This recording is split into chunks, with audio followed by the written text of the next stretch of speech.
ne touchez pas mais ouais sikoyo fille oyo yo aza presque ni naka moi jipu wana ce qui coupé wana ya mukuse wana pembeni ya mosali na nzambe photo bo publier alors naza clair hein, que toye kobimisa na polele misala na ye ya mabe donc pona ye fille o aza presque mutakala wana gegembi azalaki fier donc il se sentait heureux honoré en sa qualité lokola mosali na nzambe entre guillemets yako kangisa photo moko ya ndengo wana mwezaki na wapi na oyi bateza na église to non photo wana eza na église te kotala ba place wana je pense que eza na Pullman même ata soki ezalaki na église ezala na Pullman to place nini mama mosali na nzambe akoki kokangisa photo na mwana mwasi na eta wana oyebike na famille okoki kozala même ata na ndeko aza chel na loba yango même ata témoin de Jéhovah tout moto église boy soki ndenge nini eza problème te boko traiter na ye na famille mais tango oyo yo bozana mutu na eta wana yo mosali na nzambe na yebite aza mwasi na ye ayebisa batu vérité parce que batu bamonaka que non Moïse Mbiye aza kobala te je vous annonce déjà Moïse Mbiye c'est un homme marié bino boyebaka te abalaka mwasi moko. Ouais, Janifai, au combien? Aux allons la garde nord. Bon, tout justement, soit métro ligne 4, qui t'a la marcade poissonnier. Bandaka komata, nettozo ya château rouge. Pour yango, awatoza, et ça entre marcade poissonnier, na métro château rouge. Bandaka komata, en face, il y a magasin Carrefour Market, en face, Batalana. Pour mon drapeau, il y a RDC Congo. Pour mon awatoza, et ça on a salaire rapide. Nazo Zelayo, Franco Nabango, Janifai, et l'autre le dit boum, et Zate, Nazo Zelayo, à tout à l'heure.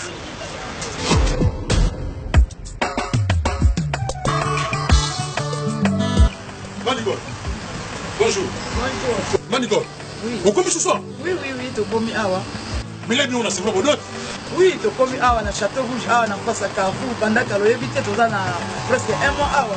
Non, mais bien, il y a des gens qui ont souvent pas si ranké. Est-ce que nous, yaka, biloka, awa tout ça? Et c'est comme ce qu'on en gros, en détail. Et on a eu. Ah ouais, voilà, awa tout ça, awa tout kaya. En gros et en détail, exotique awa tout ça. Donc, ça aussi, so y awa, puis na biso ça na c'est bon capacité. Ah, na Château Rouge. Le doté ka vente en gros et en détail. So même carton moko, doté le ka na menga gros. Donc, prix au eza awa, rien à dire. Donc, écart en moulay, ce doté la bloc en gros, la bloc bien, il y a bio. Il y a yawa, la même ça bon, on a pas paria. Au salaire, nana komakaka awa, nazan na mumini. Awa to Thomson 5 kg, 13,90 €. Non. Oh, Ngolo 5 kg, 13,90 €. Maman. Malangwa, capitaine normal. Makaya boué ambassade. Oya pembe. Bongo pondu oya kin. Pondu oya kin. Siboul na 5 €. Omawa. Omuna wa. Na ye libela awa. Ngai 2 €, bite goute 2 €, fumbwa. Carton fumbwa. Na 10 €. Oh. C'est dit jamais vu. Yango nde makambo fait. Donc ça, 4. Marcadi, Château Rouge. En face, il y a Carrefour Market. Au moins, le drapeau, il y a Congo, RDC. Et l'eau comme la casse. Bon, ça vous donne à mon nouveau. Vida, qui s'est guindé. Mon frère. Tellement pris. Comme il dit, ça va, donc, la côte, il y a Congo, il y a Bosso. Il y a Biloko, Mboka, la Bisso, Moko. Et puis, tu as le drapeau du Banda. Drapeau, il y a Congo. Bambisi, net, Yama ya Congo, outi ba province, outi ba mboka mususu. Bo ya ko s'approvisionner, bo ba prix. Yango. Yango. Awa tout ça. Maxi Bio Café. Yango.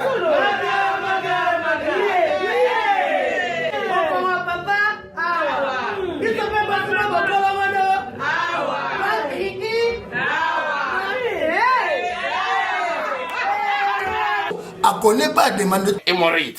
Écoutez, oh, il y a diabète. On en est avant. Sous réserve. Il y a un hôtel.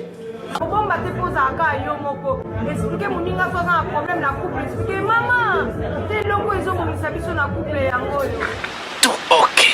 Bio café et au salation de lengue. Tomé la car na bino yango. Force Mbetu. Danger. Maxi Bio, café original. Café original. Bande ko tomela yango pour la santé na biso. Ezali.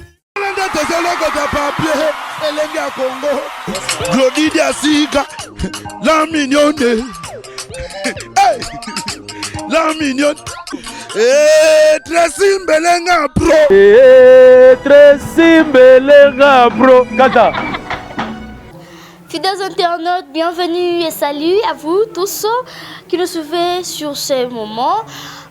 De partout où vous êtes, merci, merci pour la confiance, merci pour la fidélité que vous nous accordez tout le temps.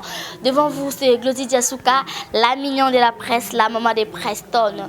Merci Nabino tout vous a branché dans Elengi à Congo, pas fan, il y a partout le monde entier. Vous avez toujours branché, scotché, vous avez biso puis toujours dans RTNC, il y a un site tout, Elengi à Congo. Merci à Nicolas Osombia derrière la caméra. Merci Nabatutu, sans oublier la première dame de Lausanne. Merci Kouyago Belisha, maman à Rijan du Loa, et n'enfant pas comme les autres. Voilà, toujours dans le cadre de vous informer, toujours que ça se fait à Bino, na temps réel, car nous avons l'actualité et là la rater et pour la rater, na Elengi à Congo. Voilà. Je reçois le frère Fortune Bala qui va faire son entrée rapidement.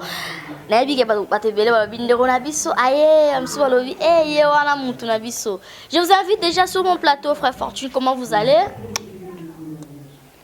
Je vais bien, la maman de Preston. En tout cas, je me porte très bien. Merci beaucoup, mon entier. Mon message à Libosoko, Lobana Batu. Oui, message à Liboso ezali nzambe apambola bana na nzambe nyoso, frère Fortune Mbala aye. Rapidement nde tukutani par rapport ya moi babuzoba oyoyo eza ko continuer ko salir image ya ba serviteur de Dieu. Ngai tango nazoko ya ko pamela makambo, ce n'est pas que nazali na église de réveil, mais comme biso nyonso toza ko se réclamer de Jésus-Christ, lokola bandi ya bamukuna bakankenza babaruti déjà bapesa ki position na bango, bien que balingaki ba masquer yango baza na bango na pouvoir na majorité, ndenge toyaki kolakisa na bana na nzambe et puis na ba congolais nyonso position na bango yango na pe lelo message o na ye nango bana na nzambe mingi o bakokai ko beta mabako ko cha kokotisa mana confusion ya kotala ke non pasteur tel tokanisa ki vraiment kaza mosali na nzamba solo metozo ye batiye mutate ya ye mutazongu sakaboye lelo tokolobela nyonso sauf rien à moi minute mukie. Merci beaucoup. Là c'est le frère Fortune Mbala. Ensemble avec lui nous allons parler sur beaucoup de points concernant les hommes dédiés, concernant les églises. Voilà rapidement yumuna no muni oze un peu monter kanda ngoza nini vraiment message ni na openo ye na opena e sindike ya mamba. Non, kanda ezali esantu parce que omoni gegembiye. Donc oyebi mutuana gegembiye. Bino bozana habitude ya kobenga ye Moïse mbiye, même moi je ne peux pas l'appeler Moïse parce que na Bible Moïse aza quand même mosali na Nzambe oyo yo Nzamba se servaki na ye pona sortir bana Israël na Égypte. Et mutu aza komeka kolata kombo wana ya Moïse famille na ye batu mususu, mais moi je ne peux pas l'appeler Moïse mbiye. Yango on a précisé que toye kolobela beaucoup plus kotalisa na polele makambo ya mabe ndenge tobanda koloba tokokoma koloba yango tokokobaka koloba yango na o etali gegembiye yango wana nde vraiment mama likambo na nga na ye po ntango toyaka koteya tolobaka teme oyo toyeli et puis lelo tokomeka kosala nyonso oyo ekosunga bana nzambe ba comprendre que gegembiye aza mutu ya kolanda soki mokie te et les autres. Pourquoi et comment? Pourquoi et comment? Je crois que na site na bino bozana ngo pe po ba vidéo ane tamboli biso nyos tozana yango na ba photo papa Tracy na sengi na réalisation kuna pendant que naza ko ba balancer yango botala bino moko mingi bomoni yango mais parfois mutu akoloba boye azate soki fortune mbala aza koloba ebele ya bato meme na famille nanga baloba koza langage mabe olingi koloba ne jugez point ne touchez point ne touchez pas à mes oins. Sikoyo fille oyoyo aza presque ni naka moi jipu wana ceux qui coupé wana ya mukuse wana pembeni ya mosali na nzambe photo bo publier. Alors naza clair hein, que toye kobimisa na polele misala na ye ya mabe mais tokotanga passage moko na Philippiens chapitre 3 verset 18. Tolobaki yango na émission o tosalaki pona côté sur la croix car il en est plusieurs qui marchent en ennemi de la croix de Christ. Je vous en ai souvent parlé et j'en parle maintenant encore amplera. Leur fin sera la perdition. Ils ont pour Dieu leur ventre. Ils mettent leur gloire, c'est à souligner, ils mettent leur gloire dans ce qui fait leur honte. Ils ne pensent qu'aux choses de la terre. Vous comprenez? Donc, pour naïe fille au aza presque mutakala wana gegembi azala qui fier. Donc il se sentait heureux, honoré en sa qualité. Lokola musali nanzambe entre guillemets yako kangisa photo moko ya ndengo wana. Comment ezaki na wapi? Na oyi bateza na église to. Non, photo wana eza na église te kotala ba place wana je pense que eza na Pullman. Même ata soki ezalaki na église, ezala na Pullman to place nini mama. Mosali na nzambe akoki kokangisa photo na mwana mwasi na eta wana oyebike na famille okoki kozala même ata na ndeko aza chela na loba yango même ata témoin de Jéhovah tout moto église boy soki ndenge nini eza problème te boko traiter na ye na famille mais tango oyo yo bozana mutu na eta wana yo mosali na nzambe na yebite aza mwasi na ye ayebisa batu vérité parce que batu bamonaka que non Moïse Mbiye aza kobala te. Je vous annonce déjà Moïse Mbiye c'est un homme marié bino boye bagate abalaka mwasi moko ye ndenge bayebisa que non aza vierge après ko bimana ye après mariage aye ko mona que la fille n'était pas vierge akei ba parents na ye boko senga tout bon bazong sa mwana bango moko récupérer dossier ekota désordre yango na bozoko mona ke gegembiye aza kokoka kolakisa mwasi na ye mususu ya sikate mais batu baye baka yango te. Ils sont nombreux na kati ya bando wana même mutu o amelama envoie ton Sankara Didier Mayemba tinda ye a démentir d'information o toza ko loba soki eza faux. Bakangangai, l'homme de Michel Lekete, c'est un marié divorcé, remarié na Mami Mutombo. Mukuna Kutu, le plus grand adultère à Bombakana été. Lui au moins, à Rosamoi Sinaye, Maman Olivier Yeyo. Sigo, bande ya Batouana. Quand aujourd'hui il se réclame des serviteurs de Dieu, bazana ba chaîne ou ba signal ezako kota na bamboka mususu. Ozokomona comment baza ko sali image ya Jésus Christ ya ba serviteur de Dieu nakata mboka na biso. Alors soki toye ko lakisa bino ba image oyoyo etamboli mingi bozui yango mais soki fortune mbala nakati ya défense ya évangile o tozana yango toye ko pamela yango c'est pour vous dire que gegembi azamutu akolanda te. Nena bito lité na banti valeur na baspe nyoso tozonga nanu sur le plan moral. Est-ce que yebi que culture africaine ezana ba valeur yo hormis goza la femme mariée ce caméraman a regozo olati kitoko parfois tu me respectes que oza kosa l'émission na mosali na nzambe lelo yo bana basi baza ko perdre même o ezali ba richesse na biso ba valeur africaine. Alors siko soki toyen na kibonzambe Bible yebisi biso que les femmes s'habillent décemment.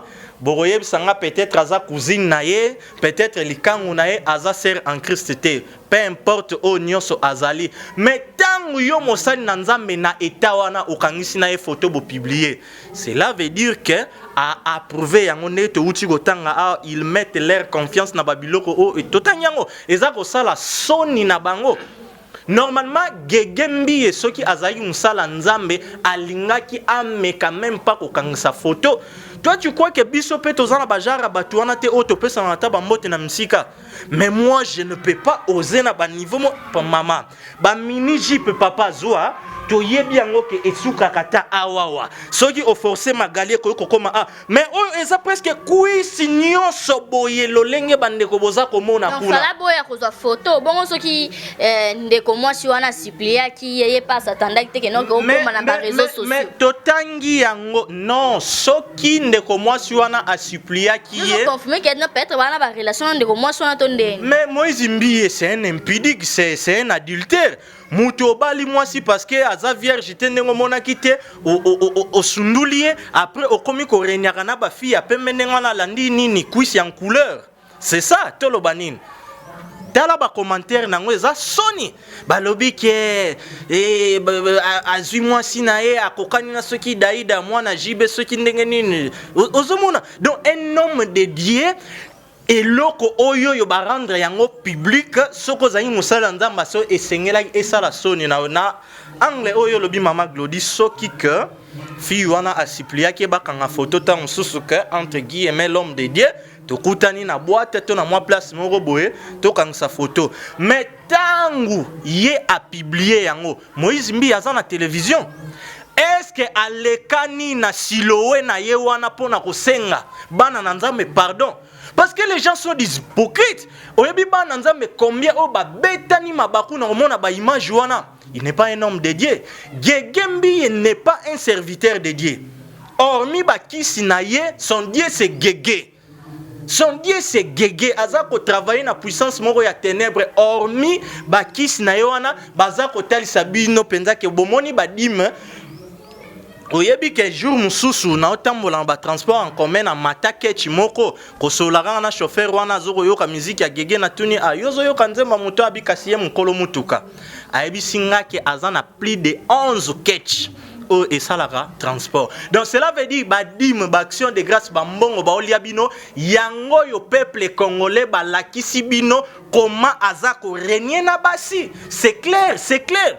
Siko yebisa ngai oyo fortune mbala ye koloba boloba ke non na mesana koloba siko biloko aboye Moïse Mbiye se réclame de Jésus-Christ ngai pe défenseur ya évangile ya Jésus-Christ na fanda na yani ne bandeko boboto bondeko Yesu akotaki na Galilée akotaki na Samarie non non non non non et komi tango oyo ya kobenga eloko ne loko na kombo nango de sorte que ba oyo bazapo na Yesu Masia ba vivre croix ndenge toteyaki autrefois kati na bango ba oyo yo ba moni ke no na bango na large parce que tala un leader tant hôtel maliboso batu oza modèle batu baza censé balanda yo sikoyo est-ce que yebi ke tu koki ko développer même ata 4 livres ya minene le rôle ba dictionnaire à la rousse kaka na photo wana mutu na mutape sa makanisi na ye.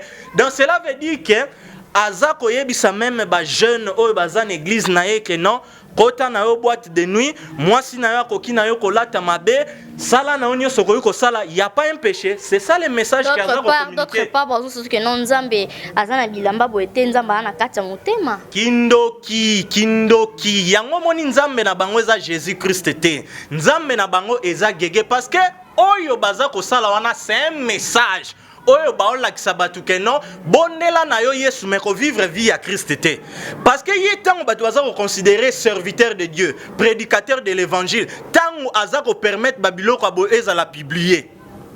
Cela veut dire que non c'est réclamer na de Christ mais ko vivre vie à Christ te eza pe victime ya satanda ki te ke comme na ba réseaux sociaux na obeta setene loko wana soki Gegembi aza victime asala émission na chaîne na ye atinda ta journaliste ne moko pepa na bino le rôle ngana ye ko matisa likambo yango lisupa na bino que non azalaki fille moko bakutani et puis soki balobi peut-être photo ezalaki ya kidiba vidéo lisusu o eza ko ningana wana na moi tu moi Fijip wana ya mke wana aza vraiment ko bina ko baluka wana liboso na ye pe Gege afani apanzi mino le rôle tonton Skol. Siko toloba na bino na munoko nini toloba na bino na munoko biso tozana bango awa na kini bayebi ke baza ya nzambe te toloba na munoko nini plein oyoyo mukuna mutombo azosa na limete Est-ce que Mutombo vraiment peut marteler que côté le melaba na nzambe que divorce eza na pensée ya nzambe te que moi si mobala sali mabe okokipe ko limbisa ye ye moko a divorcer ne na uti oloba bala mami Mutombo mukuna kutu ya kolobela te jour pe lisusu akolemba oyo azana ye wana ako nsodine ye. Allez, maintenant, dans tout ça, qu'est-ce que nous pouvons retenir, qu'est-ce que nous pouvons comprendre? Dans tout ça, ce que vous devez comprendre, Bandeko, que plusieurs dans notre pays, Oyo Bazako se réclamait de Jésus-Christ, beaucoup plus bas prédicateurs, bas ministres entre guillemets de Dieu, baza basali yanzambete. Parce que Gege Azalaki vraiment salite clairement dans ma solo ya politique, le rôle à Bakankenza. Mais vina ye wana ngana uchiko yebisabino a démentir yango. Meilleure façon de démentir oyo erosili sangane balobaka carrière.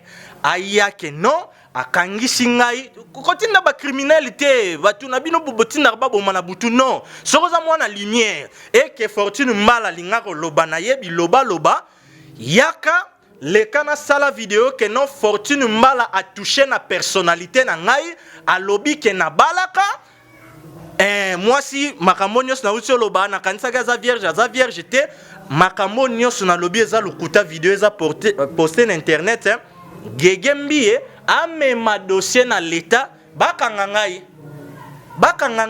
na bombie longi na ngate naza awa bakanga ngai. Donc c'est pour dire que ce sont de faux serviteurs de Dieu. Ce que peuple de Dieu vous devez retenir eza d'abord que baza ya nzambe te bobima yango nazo bandela lisusu ba diaspora bandeko o bozana poto soki oyebi ndeko na yo message o naza kopesa ngo ces derniers temps assemble kana boutique na cimetière ya Gegembiye bomoni bambongo bo bandeko tindela bango elakisi ke bandeko za l'orienter une partie action de grâce ya pasteur et puis partie mususu yende ko na yo mbale ake kokota nango na boîte de nuit parce que fi wana za pembe talanzoto azako séduire ko exciter dadi sikoyo po bango nyoso balobaka nzambe na mbiye na bala.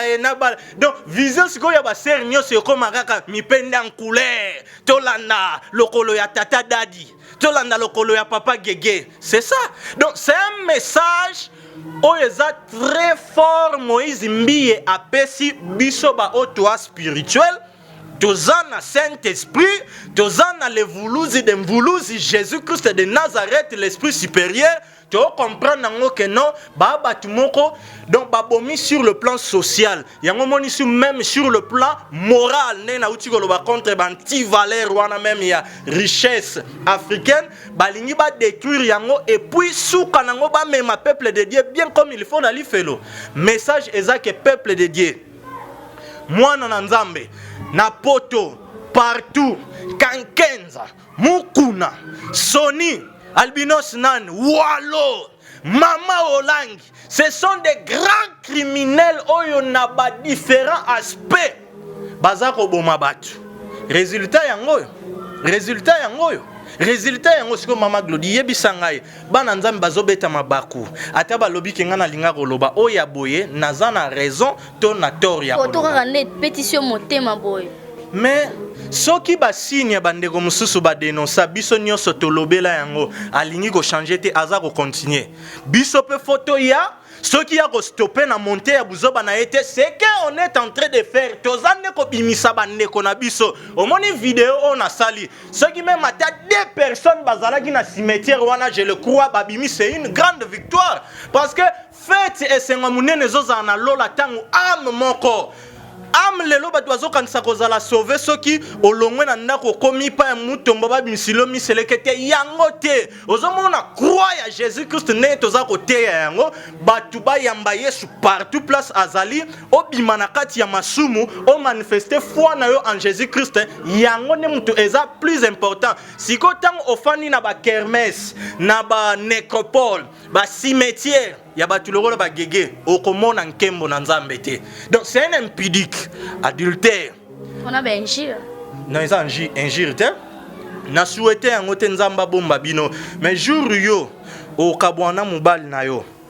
Obali mobali musu za adultère barasi ya bamukuna ye gege abalaki na uti kolobango abala ozana ba preuve ozana ba mama mukolo ne bakokanga frère Fortune na yo mutu tosana yo ba émission ebele okoyeba vraiment ya solo que frère wana akosaka na ye makambo nyonso alobaka problème eza ke et il pense que bamakambo basalaka soki esalami na poto to place moko boye na kati ya zamba bato bayebaka te kotuna nga preuve te ye azwa vidéo oyoyo alobake non na touché na personnalité j'ai dit des choses de propos forts fort et j'en suis naza conscient na makambo nyonso na lobi voilà naza conscient. Merci beaucoup, Pemo Mouké. Merci à Rit Kilo Motema Moria Kobela. Bah, propos tenu invité et engagé à invité. Donc, Ezaki Bongo frère Fortune Mbala. Tozo Kende Molo po na Kosili. Ça, c'est comme message ni important.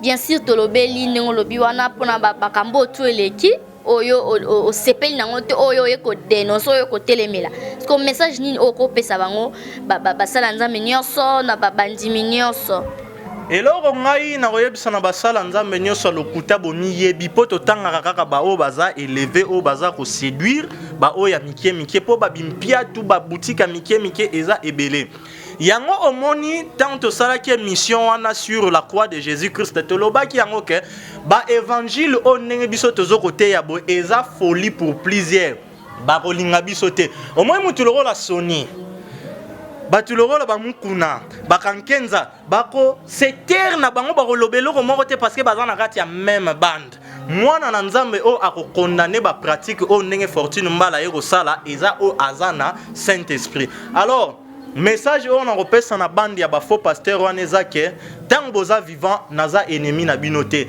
diable o azolakisa bino mipende ya kitoko o azoyebisa ke mwasi o yete luka mususu o yete changer mususu azana posa amema bino na lifelo il est temps obwaka bakisi na yo gegembiye lokolo za en vie c'est ça la possibilité que le Seigneur te donne répands-toi mukuna répands-toi kankenza répands-toi même Kiziamina grand voleur répands-toi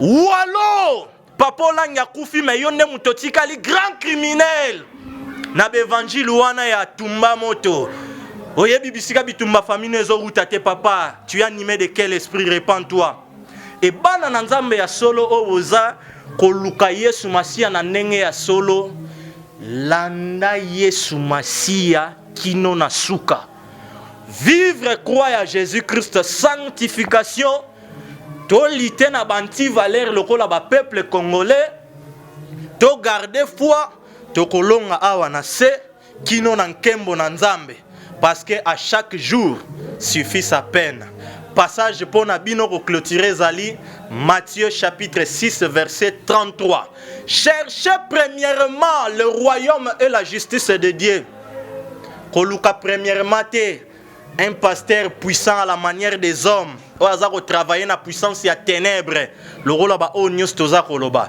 cherche le Seigneur de tout ton cœur même à tâtonnant c'est lui qui voit partout qui sonde le cœur armi monisa na yo nzambe ya lola oyo yo biso to tiemu tu na biso bakata bakokata pete po bino bozala sauver apambola bino au nom puissant de Jésus-Christ de Nazareth amen. Amen, merci. Ba coordonnées na yo, ba contact na yo. Non, ces derniers temps, tu as l'issue na posa on peut ça ba coordonnées te. Tu peux ça on a des missions, nous soit na posa numéro nanga. Parce que toi na posa ba appel na bangote. Frère Fortune a zela raté. Non, et ko banga te parce que to sala na plus de 20 émissions on appelle ça ba numéro. On comprend. Donc na posa ko pesa numéro te pour na posa ko attirer batu vers ngate mama Glody. O eza plus important pour na ngana siplier eza que message o elekana. Pourtant e kangoli ba na nzambe ba benga Fortune Mbala ou pas na yebi de que non na cotation na moi gramme ya couronne na emati. mais yo vanzi bato soki babarenga mais babakisi linga courant ba martyr te tant vient na biso Etienne Azui biso pe côté otobendi donc na royaume onde to travailler perte ezalaka te na pesa numéro nanga pourquoi na bona ngai. Voilà, c'était là les frères Fortune Mbala, nous sommes arrivés à la fin. Merci à Nicolas Osombia derrière la caméra. Merci à vous tous qui nous avez suivis. C'était un grand plaisir pour moi de vous présenter cette belle émission que je la dédie à Papa Diasuka Kandaja Marie, mon papa, depuis Paris. Merci à ma grande famille, la famille Bella. Là, je vois Moriak Bella et Arit Kilolo. Merci à Christa, la Miss. Merci à Josué Diasuka, la famille Diasuka, je vous porte au cœur. Merci Nabino Tubolanda Kibiso Tokomi Nasuka, la première dame de Lausanne. Merci Kouyago Belisha, maman Arit Jandi Loa, un enfant pas comme les autres. Pourquoi pas, il y a Christian Descornes, qui est émission au Landango. Il y a Christian Descornes, c'est un alingaka émission sur la frère Fortune parce qu'il a trouvé un intéressant. On a pour Christian Descornes. Papa Solution, merci à vous. Je vous aime trop. Restez toujours branchés sur le www.elengia Congo, RTNC, Yabasit, tout. Et quant à moi, je vous dis au revoir. D'ici là, portez-vous bien. Bye bye.